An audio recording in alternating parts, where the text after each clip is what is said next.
Buddham Sharanam Gacchami.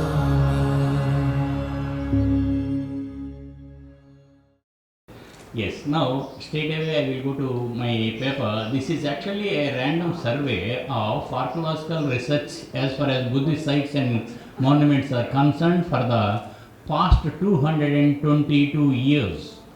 Yes, it began way back in 1798 and still continuing, and for every 3 months we are dotting 2 or 3 new Buddhist sites. So far the list has gone up to 303 in coastal Andhra, even after it is bifurcated from the what we call common Andhra Pradesh, including Telangana. Telangana at the moment has only 50 sites. It doesn't mean that it is lagging behind. No, we cannot say like that. Even one site, it is any state which has got one site is also emanating the Buddha's Dhamma. So we should take in such a way that 303 sites we have. We are very fortunate. And going to the talk, I would like to give a very brief introduction on the what we call the backdrop of my talk. Is that Buddhism, it reached, the Dhamma reached Andhra country, the then Andhra country, what we call during the lifetime of the Buddha. You know, the Parayana Vagga of the Sutta Nipata, there is a story called, essays called Bavari lived in he was from northern India but settled on the banks of river Godavari, which was part of Asaka Janapada, one of the great 16. Then he dispatched his 16 of disciples to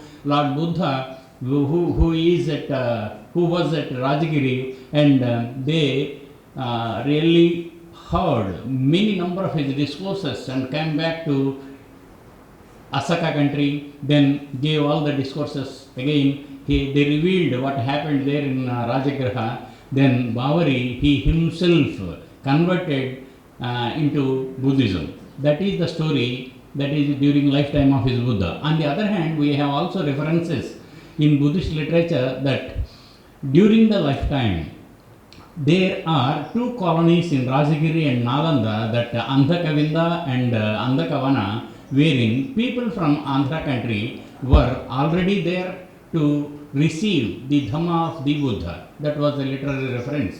Next, what happens is, during the second council, you all know that it was under, during the second council, it was in which actually majority of the monks from Andhra country, known as the Andhakas, have also participated. It gives a clear evidence that their presence. And after that, Asoka the Great has given a lot of encouragement, and he was the chief patron for raising many number of stupas there as part of his 84,000 stupas. But before Asoka, we also have a few Buddhist stupas located at Dantapura, dated to 4th century BC, basing on archaeological evidences, and again at Dharanikota. It is again below the Mauryan levels. We have the foundation of a stupa. Then at Bhattiprolu, you all know that includes scholars like Budhar and other people who worked on paleography. They said that the relic casket inscriptions at Bhattiprolu at least date back 2 decades even Asokan script. So if we consider it, but we do not get any NBP ware at Bhattiprolu, but we got northern rock polished ware and Nabud ware from Dantapura, then Salihundam, again one more site at Gopalapatnam, then finally at Dhanyakataka Amaravati. And Sir yesterday Sahu Sahab has referred one place called Dhulikatta. There is also, it is a very strange that 1 or 2 small pottery pieces stray, but might be carried over by some monks. 1 or 2 pieces of NBP was also recovered from Dhulikatta. That is very located interior in Telangana. So all these things clearly reveal that Buddhism has a dent in Andhra Pradesh even before the Asoka. The real story begins with Asoka. He has left an indelible mark by leaving his edicts, 14 edicts at Rajalamandagiri and Jonnagiri. The second, what we call minor rock edict, it is a remarkable edict, is found at Rajalamandagiri. Then we also have an edict. It was already said many a time that it was recovered during the excavations carried out at Dhanyakataka in 1973, where an Asokan edict with Mauryan polish is recovered. So it clearly testifies that Asoka had his Asoka was instrumental in what we call raising the brick stupa at or enlarging the existing one at Dhanyakataka, the so-called Amaravati. Amaravati was a very recent name which was given in 1798 only. But excavations were carried out at Amaravati since 1978 over a period of time that made people or the scholars who have excavated to write reports on excavations at Amaravati, sculptures from Amaravati. So Amaravati became a buzzword and most popular name as far as Buddhism is concerned in Andhra Pradesh rather than Dhanyakataka, the original place of Buddhism in Andhra Pradesh. Yes, this is a very brief introduction up to Asoka. What happened next to Asoka? So during Asoka, we also have stupas raised in same coastal area as at Salihundam.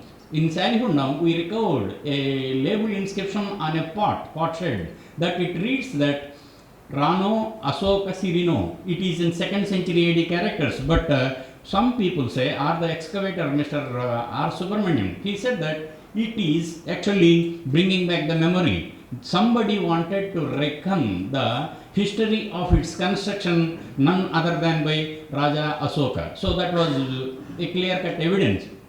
But there also, as I said, the archaeological evidence prove that it belongs to the Mauryan phase.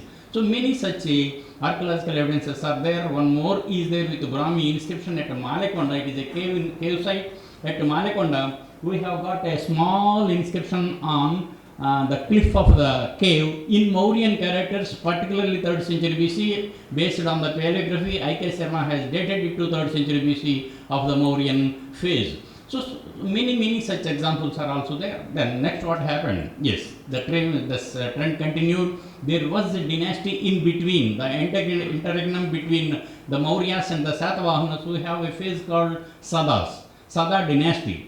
It is Airamana Sada, Sivamaka Sada and Meghavahana Sirisada is from Gundupalli. Most of the people identified Mahameghavahana with the Chedi king Kalinga Kharavela. It was not true. The archaeological evidence is clearly proved. From the very 6 to 7 sites we recovered coins of the Sada dynasty. So they have also contributed their might in raising stupas at Gundupalli, Dhanyakataka, Velpuru and Vadamanu. So these are the places that we have clear-cut evidence of the Buddhism flourishing, though in a very low profile during the period in between the Mauryas, after the Mauryas and before the Satavahanas. Yes, at the same time in Telangana, you have pre-Satavahana kings like Narana, Govada, Samagopa and Kamvaya, etc. Those kings are also dated to 2nd century BC, wherein they raised stupas in Kotilingala and Dhulikatta.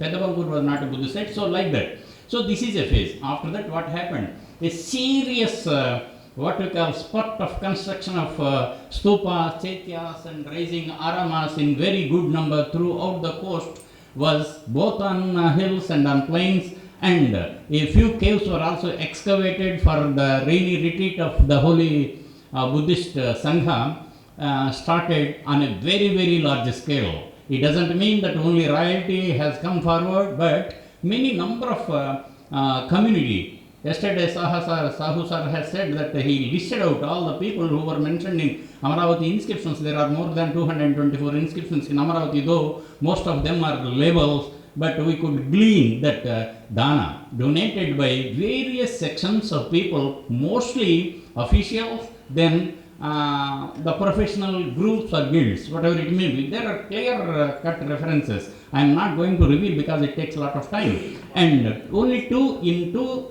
references only, we have got references of Vasishti Putra Pulmavi, in which he was referred. He never donated. He was referred in an inscription that the Torana Dwara of the western gateway was raised by somebody during his regnal period. So that was their thing. And during his, at the same time, we have got another inscription from Nagarjunakonda wherein Vaisakha Purnami on some donation was given to a Buddhist monastery during the regnal period of Vijaya Satakarni. That is a clear-cut evidence that Nagarjunakonda, well before the advent of the Ikshvakus, was a Buddhist site, no doubt.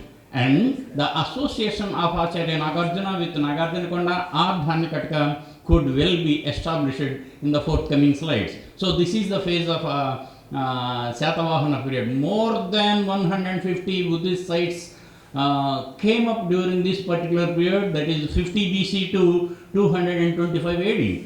The chronology has also changed thanks to Professor Ajay Mitra Sastry, when the Puranic chronology was 225 BC and 225 AD. No. Basing on the stratigraphy and archaeological evidence, it was the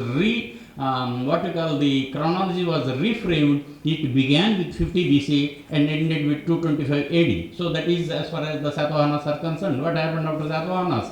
And during the Satavahanas, you also know that Acharya Nagarjuna was responsible for raising a very huge, the existing stupa was raised to huge height, then it was widened, and all the periphery was encased with beautiful number of sculptures depicting the life of the Buddha, Siddhartha Gautama, then various phases of the events of Buddha, then Jataka stories, contemporary life. This is very clear-cut scene. And a 12th century inscription, 1182 inscription from Amaravati says that Stupam Atyunnatam Yatra Nana Chitra Suchitritam. The stupa was so high and it was not bare or bereft of any decorations. It was decorated with n number of slabs, Nana Chitra Suchitritam, but they couldn't know what the panels reveal by 12th century AD. We shall agree that the memory was, they couldn't keep in memory. Then that is 12th century AD. This clearly goes back to Acharya Nagarjuna's time, and Taranada, Lama Taranada has clearly mentioned that it was under his direction that the stupa was enlarged, renovated, and embellished with a huge number of slabs. So that was the thing. Coming to the Ikshvakus, you all know that there are more than 30 Buddhist establishments, as I said yesterday, and those 30 Buddhist establishments was raised by, yes, the women of the royalty, particularly Adavi Shantisiri and Bhakti Siri, Kodabali Siri, many number of royal families who are born there and come from elsewhere as daughter-in-laws of Ikshvaku family. Then many number of seeing individuals are also come forward to raise stupas with munificence. Bodhisiri, Upasaka Bodhisiri is one such great lady whose husband was a sea trader. He brought large number of quantities of money, but that money went into making these stupas at various places, not only at Nagarjunakonda, Ghantasala, Pubbagiri, many places, Heremuttu, etc. So, during Ikshvaku phase, that is in 3rd century AD particularly, good number of stupas were again renovated, and new sites like Kesanapalli, Alluru, Gummadiduru, Ramireddipalli, Uppugonduru have come. After that, what happened? After that, there is a serious setback for the growth of Buddhism in Andhra Pradesh, but the rise of Pallavas in 4th century AD, again rise of Salankainas and Vishnukundins, this was contemporary. But in the beginning, most of the inscriptions of all these three dynasties, they begin with an invocation that Siddham, Bhagavato, Sogata, etc. All the terms were referred in the invocation or at the end. And up to the middle phase of Vishnukundins, Buddhism was given a what we call patronage, and after that, from Madhavavarma, the second time, decay started. Again from Simha Vishnu, next to Simha Vishnu of the Pallava dynasty, the decline started. Most of the Buddhist monks who were there didn't receive any patronage from the laity as well as Gahapatis. Then they moved from there. The viharas were deserted. Once they flourished with the siddhis, the humming sounds of Tisarana really witnessed a sad state of decay, and almost all the viharas were collapsed, in state of collapse. And when Huyen in 639 AD, when he visited Dhanyakataka, and he reported that there are 1,000 temples, and there are hundreds of temples, there are thousands of monks in the university, and most of they are in what we call degenerated state.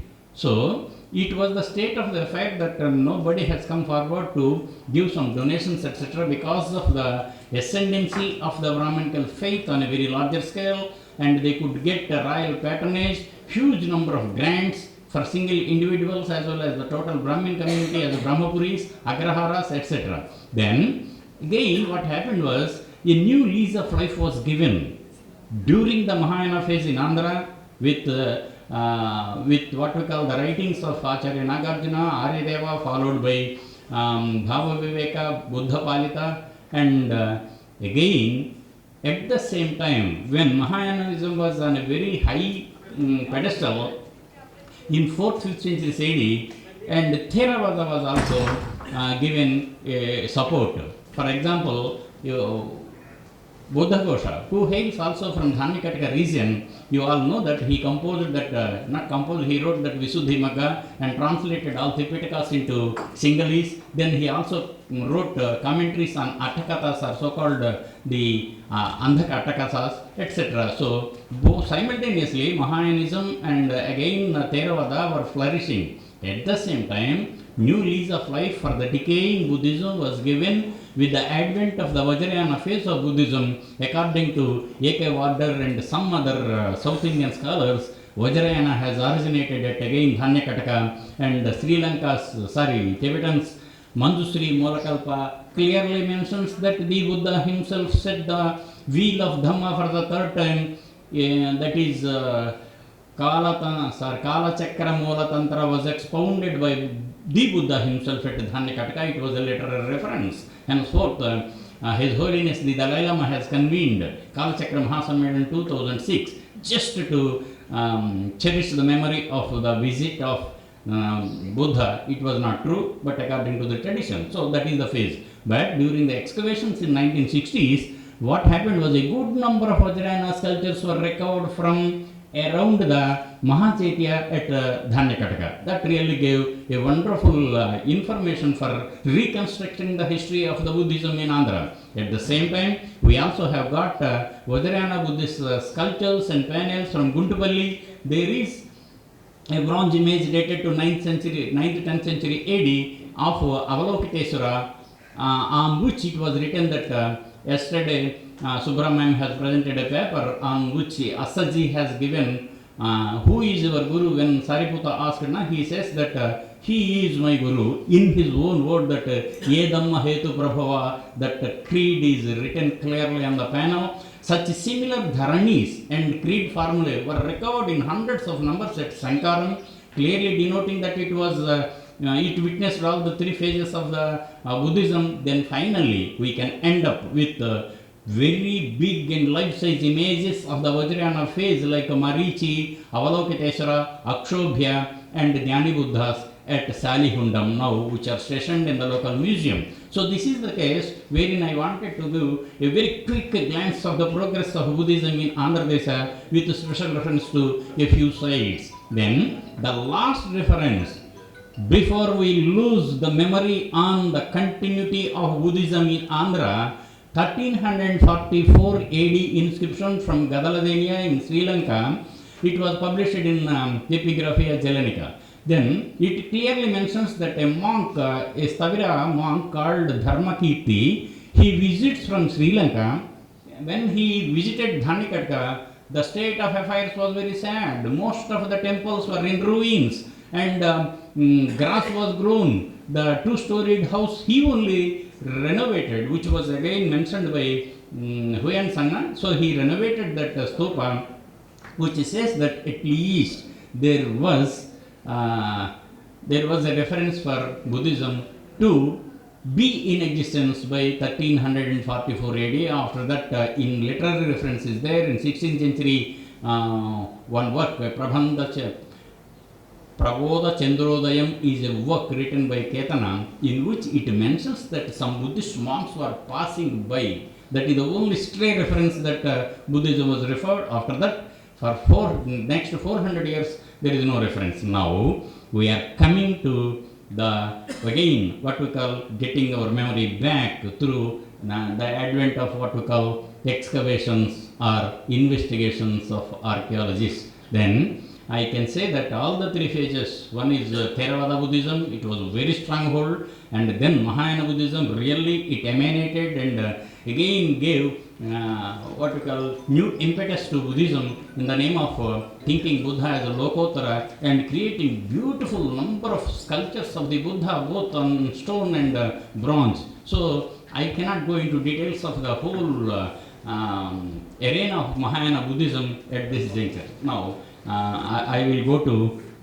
the slides. Yes, these are some of the things that Buddha Dharma has come and Ashokan inscriptions, then Sanghanayaka. It is very interesting to know. We are very proud. We, in the sense, not only the Andhras, but also we, the Indians, are proud because Buddhaghosa, a monk from Dhanikatka region, was on invitation in Sri Lanka, in Kelaniya temple, that is very close to Colombo. He was, after his translations, when he was what to call handing over to the local Sanghanayaka, collectively all the Sanghanayakas of Sri Lanka have elected him as Sanghanayaka of Sri Lankan Buddhist Sangha. That is a very great incident, historical incident. This is a painting from Kelaniya temple, and this is revealing that Theravada phase. And you also know that Acharya Nagarjuna and whole lot could be told on him and his writings, etc. Madhyamika philosopher and Sunyata, particularly Sunyavada, based on Pratitya Samutpada and an extension to that. Next is that Vajrayana. Yes, we do not have any mandalas in Andhra Pradesh, but Vajrayana sculptures are very good in number, particularly Dhyani Buddhas, Akshobhya, etc. are more than 25 such sculptures were recovered. Yes, Buddhism stimulated the creative genius of the Andhra people in arts, literature and sciences? No, yes. Why? Why bolito? It has given the freedom of thought, not only on philosophical spheres, but also on expression of art. It is for the first time in Andhra that we have one institutionalized art called Amaravati School of Art, which is considered the most dynamic when compared with the other schools, which are not at all they are also on equal stand. Gandhara in the northwestern frontier with foreign elements and with the local native expression as far as the Madhura school is concerned. But when compared with all the three schools, and Amaravati school became world famous for its what we call dynamic expression, not only in 3D but even 4D images are also there. Yes, now we have got more than 31 places we recovered Buddhist relic caskets, relics of the Holy Buddha embedded in what we call in varieties of media. The caskets look like the stupas or chaityas, in which these were first kept in terracotta, that is clay, then in stone, then in bronze, in copper, in silver, in gold, in crystal, whatnot. There are varieties, 26 categories of sculptors were there who were engaged for raising such huge structures. Please refer one book. I can tell you that C.S. Upasak has written that a dictionary of monastic Buddhist terms, a wonderful book in which you come across on Buddhist monastic terms, including Navakamikas, Mithikas, Avesinims, whole lot of people. And another book for the students I am telling, Artists and Art Activity in Ancient India by B.N. Mishra. It was published by Indian Institute of Advanced Studies, Simla. Yes, these are indispensable source material for us to understand the early art and again looking again at Indian art by Vidya Vahesya. So I am not here to give the long list of bibliography, but occasionally I would like to give some inputs for the students. Yes, these are the undivided Andhra Pradesh. We have, as I said earlier, there are more than 300 sites, but among those only 50 could be identified as places worth visit. If we go there, we can feel that the Buddhism existed there, or otherwise most of them are in ruins. These are excavated sites, a long list. Yes, thanks to Colonel Kalnimikanji, who visited in 1798 AD, in 97 particularly, when he was actually posted there to survey some area, because Mr. Nizam was not handing over 25 villages specifically he kept under himself, but the surrounding area was given to the British government. British government thought, why he is not giving? Then there is no clue. And he said, no, I like this. Then they for the purpose of what is there inside the 25 villages, why Nizam is not handing over, then they deployed him, drawing from the services of Sri Lanka government, and he was posted at the Dharanikota area in Madras presidency, and when he was conducting survey and know that these 25 villages are studded with what we call, are called as the diamond mines area, that is jewels or diamonds were there. So he is not giving the Nizam. The Nizam was the richest man in the world. Na? So he came. When he was stationed at one place, two people were carrying what we call Buddhist sculptures. As simple as that I am carrying my name plate and going like this. They are carrying Buddha sculptures. That they don't know that they are Buddha sculptures, but they are antiquities. And Mr. Colin Mekanji asked, why, where are you getting from? So there are a lot of things you can also get for yourself. That was the answer given by the local people when they ferried to this point of the river Krishna. Then this man stopped his survey, and by that time two assistants were there, Kaval Vekadaboraya and Lakshmaya, and he went with all the three. When he reached the other side, that is Dhandikatka side, he wondered, he struck wonder. Why? Because there is a huge mound, and from the mound cart loads of bricks were being taken, and the transportation is going on. Then some people were removing sculptures, some people were removing something, and when he asked that there is a gentleman by local Jamindar called Vasireddy Venkatadri Naidu, and he, on his instructions, we are doing all these things. Then he approached him. He requested, my dear sir, what are you doing? It is an ancient mound. There are good number of antiquities. We should preserve them. Then he said, oh, my dear sir, please come. I will show you one interesting thing. And he showed one Buddhist relic casket. And he collected it as a curio. He kept for himself. Then similarly, both went to the spot. Then he convinced the local Raja to raise our own new township called Amaravati, later day Amaravati. But why are you spoiling the mound? Then he said, no, I don't want. I never knew that this is of antiquarian value. Since they are available on free of cost, we are collecting all them. Then he, for the first time, the real story of the archaeological investigations in Andhra Pradesh began way back in 1798, 220 years ago. So he is responsible, thanks to Colonel Colin Mekanji. Yes. After he conducted excavations, but we cannot call it as archaeological excavation, followed by a series of people, and some of these things came out laid bare, and you can see that they were so pathetically left uncared. They want only bricks, they don't want these limestones, and limestones were also pounded for coating lime. So that was the case. And this is when Colin Mekanji, he prepared and he selected, he recruited some 9 draftsmen, and 100 numbers of drawings were done. You all know that album of Mekanji, written, a wonderful article was written by Jennifer House. If I go into details, I cannot move. And the sir has already seen one set with a serious look. And this is Sanchi. Books have come. What happened? Yes, thanks to the Westerners, we have to follow their line, the footprints of the Westerners, that the administrative scholars during those times, they were like our commissioners or collectors. They also raised their head like this, but they bent down when they come across any archaeological remain. Thanks to our Maya Joshi ma'am, yesterday she referred a book called Charles Elenka, Buddha and the Sahibs. Wonderful book. You also read, my dear young friends. So such is the case that the Britishers, in spite of consolidating their rule in this part of the country, they also mapped culturally the past and glorious history of the India. For that, at least we should salute them. And books have come forward like this. That is the Tope at Amaravati. And this is actually wherein Amaravati and Sanchi were given maximum importance. And this is in the course of time, Eliot has conducted excavations there and collected more than 150 Buddhist lights. They are known as Eliot marbles, which were stationed at Masulipatanam for a long time before they are shipmented to British London.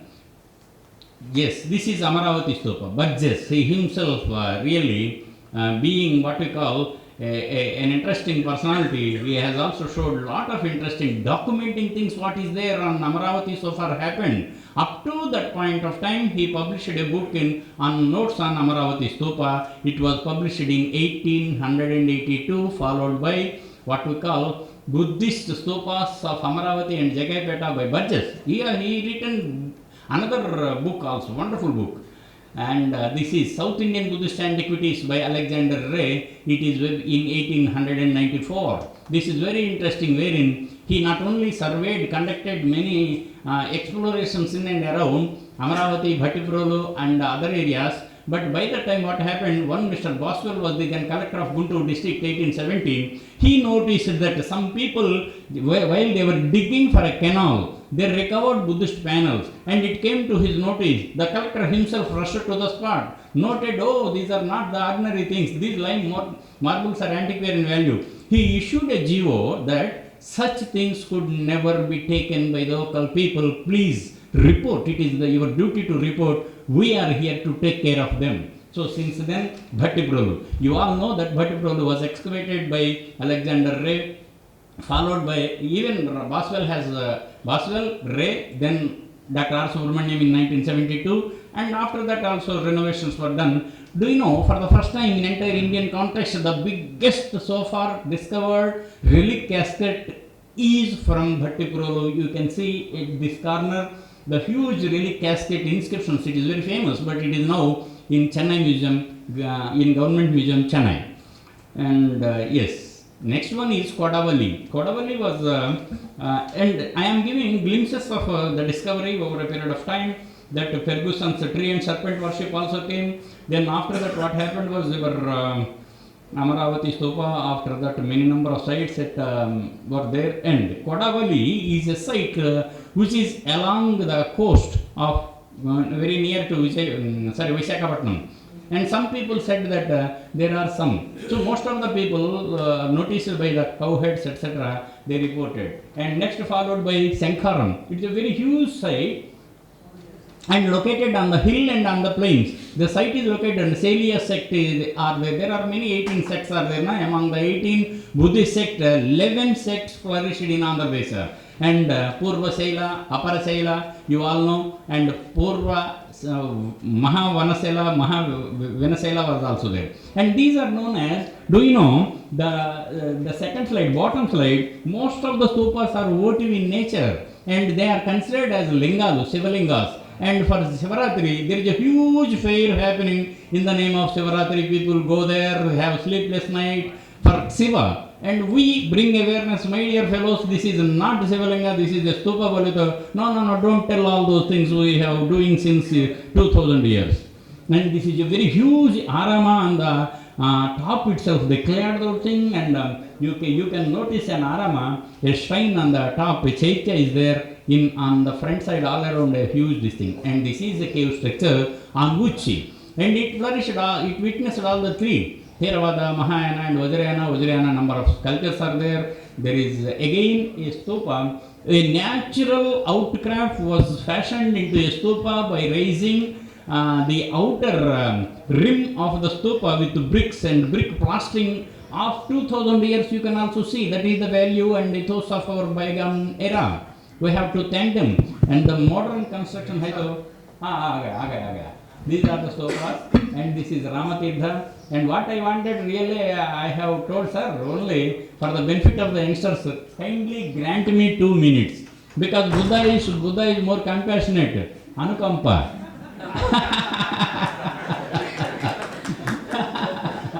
Then this is a Chaitya. Yes, you can see these are some of the things, and we only have that 4-story rock-cut cave in Andhra Pradesh, only one. You have Teental in Amara, in Ajanta. We have Fourtal, that is 4-story cave in Undavalli, very close to Vijayawada. Please come and visit those things.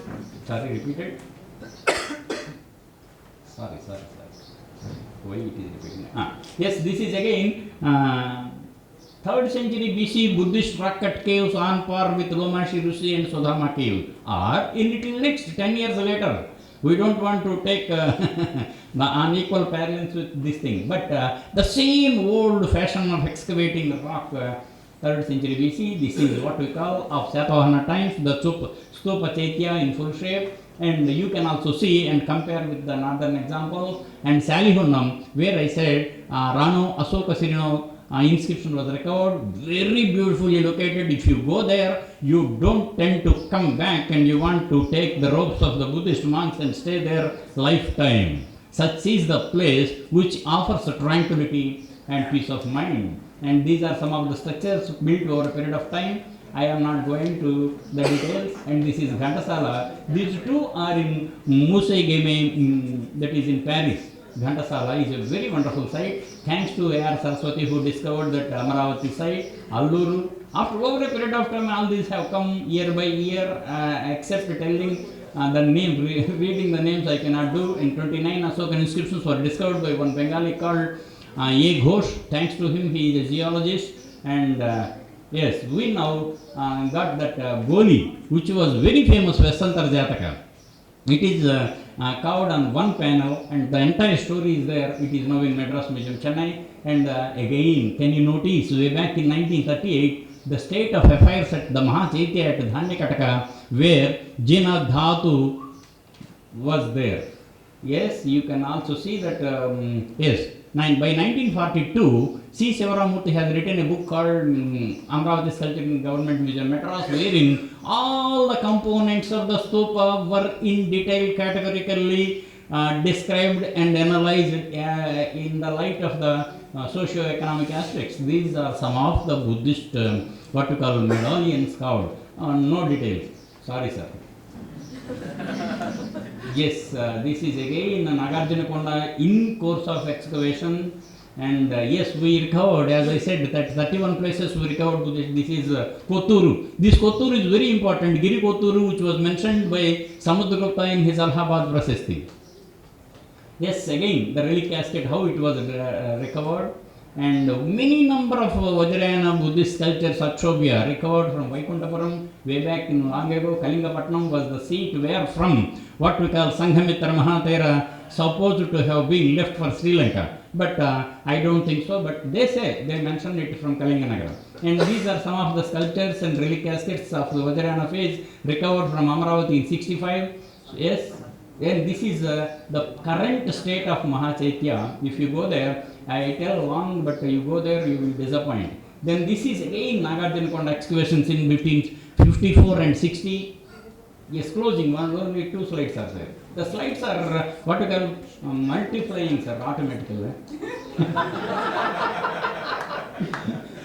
Yes, this is the stadium, 3rd century AD. We have Dholavira, the very earliest first stadium in entire Indian context at Dholavira, followed by many places. But we have, this is an open air auditorium. The biggest stupa as far as South Indian concerned is located at Chandavaram. Witnessed 2 phases, one is Theravada, but it is mostly Theravada, later Mahayana ended. Yes, you can also see many such things are there. And stupas are there, rock caves are there, and in North Andhra. This is again Dhanyakata Amara of 1973. We come. Yes, quickly I stopped talking, sir. Stop talking. In Rayalaseema, I have only one stupa. I participated in the excavations where we got Buddha's relics. Last, very quickly. Yes, this is Dantapura, very important because Buddha's tooth relic was deposited quite long time before it was transported to Sri Lanka. Now it is in Kandy. That village name is Dantapura, where I myself excavated in 1992 and got 4 stupas along with Nabudware and NB. Last, copper plate inscriptions were recovered. Yes, such things were very common in Andhra area, that on the Buddhist stupa they use it as a pedestal or what we call basement and raise temples. And this is a Shiva temple raised on Jagatipadu, a beautiful Buddhist site of 1st century BC. Thanks to Mr. Venkateswara Rao, he is here. He is also equal in height to Professor Sahu Saab. Thanks. He discovered that site. Next, yes. Yes, I discovered many, 32 new sites and added to the plethora of information which is already there. And I feel it great chance to be here to stand before you. I am a technique, this is my technique to before closing. Yes, The last one is that Tummalagudem inscription of Vikramendra Bhattavarkarma reveals that Sarva Sattvanam Nikila Dukhopasemanam is none other than Buddhism, thanks to Buddha. Thank you.